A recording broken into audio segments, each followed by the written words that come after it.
哈，大家好啊！上期咧就介紹咗青山公路嘅黃金海灣，講到黃金海灣就不能不介紹黃金海岸附近嘅環境同埋屋苑啦。依區沿住青山灣而建，大部分嘅住宅同埋道路都能夠享有遼闊嘅海景，視野極佳。身處其中，心情亦隨之開朗。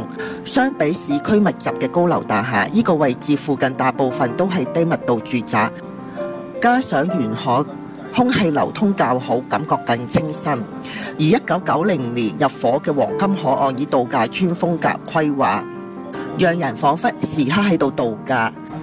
優美嘅海濱長廊亦係附近居民散步、慢跑、踩單車同埋遛狗嘅熱門地點。黃昏時更能欣賞日落景色。黃金海灘擁有優質細沙，係游泳、曬太陽同進行沙灘活動嘅好地方，非常合適家庭嘅同樂日。黃金海岸可以講係香港青山公路嘅地標。近年黃金海岸附近興建咗不少嘅屋苑，距離黃金海岸較遠嘅有掃管笏嘅大型屋苑。今日就唔同大家講嗰邊啦，今日就講返黃金海岸呢個位置。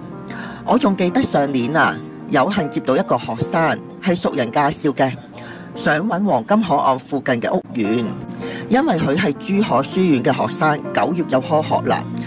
當時係8月，其實優質嘅租盤都已經租得七七八八啦。想揾地如武明山呢啲半新樓根本就冇盤，好似黃金海岸同愛琴海呢啲舊型嘅屋苑，零零星星都仲有2、3間可以睇。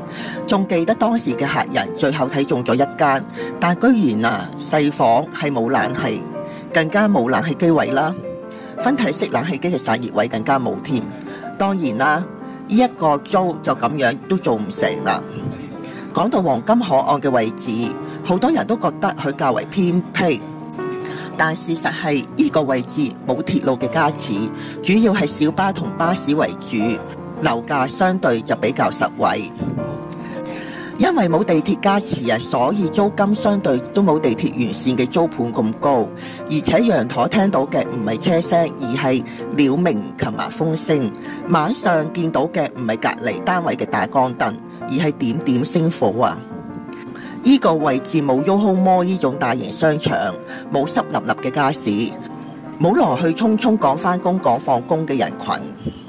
而家呢個世代，我哋嘅衣食住行大部分已經喺網上可以解決到，甚至乎新鮮嘅食材可以喺 Hong Kong TV Mall 嗰度代購返嚟。